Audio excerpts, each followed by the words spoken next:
Oh, welcome back, you beautiful people. Yes, it is your feel-good breakfast show, Expresso, live here on S3. Now, here's the thing. If you're looking to refresh a room in the house and maybe that room is in need of a fresh coat of paint, then this handy video was prepared just for you. Our handyman and lady, Rael and Jamie, they show us exactly how it's done. It's inspiring. Check this out.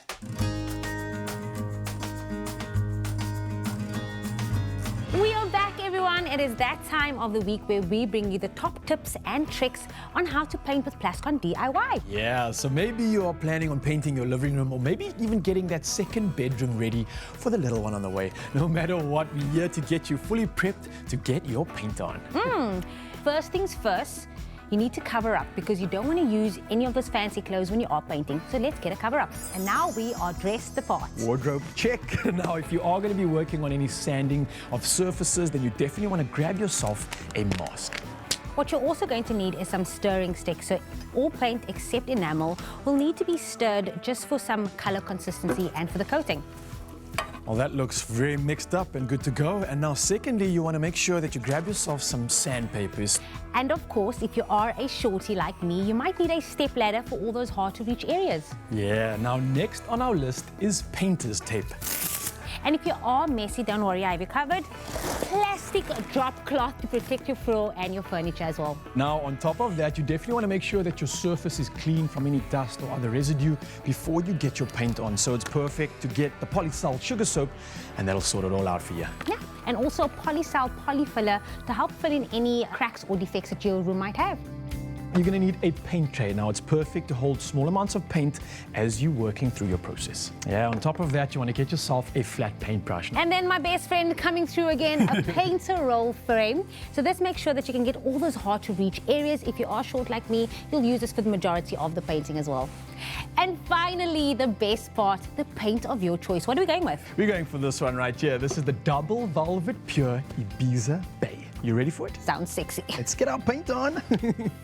So first up, remove any furniture from the room or place it in the center away from the walls, and then cover it in plastic or any old sheets.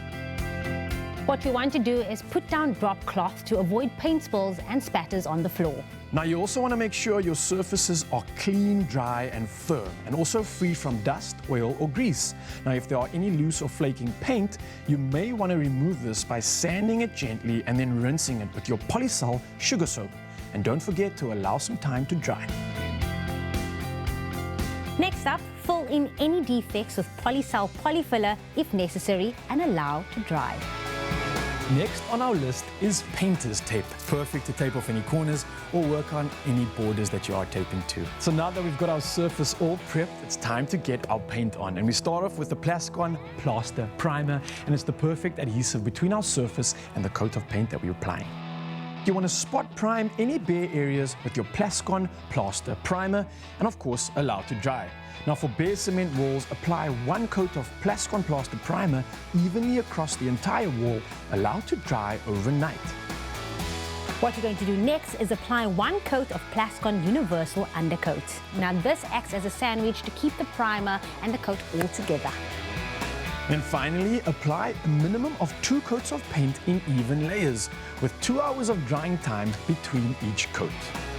All right, and then next up, of course, we've got cutting in, which is used to paint the borders around your taped off area. And there you have it, a beautiful room for you to enjoy.